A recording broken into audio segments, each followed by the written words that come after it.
the people asked him, saying, what shall we do then? In other words, if only God can do these things, then what do we do? And he answered and said to them, he who has 2 tunics, let him give to one who has none, and he who has food, let him do likewise. The tax collectors also came to be baptized and said to him, Teacher, what shall we do? And he said to them, collect no more than what is appointed you. And likewise the soldiers asked him, saying, and what shall we do? So he said to them, do not intimidate anyone or accuse falsely, and be content with your wages.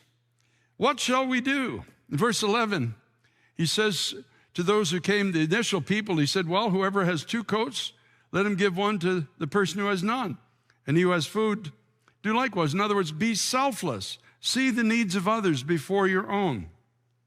Verse 12 and 13, he said to the tax collectors, be honest, especially when it's to your advantage not to be. And there's so many people today who are not honest.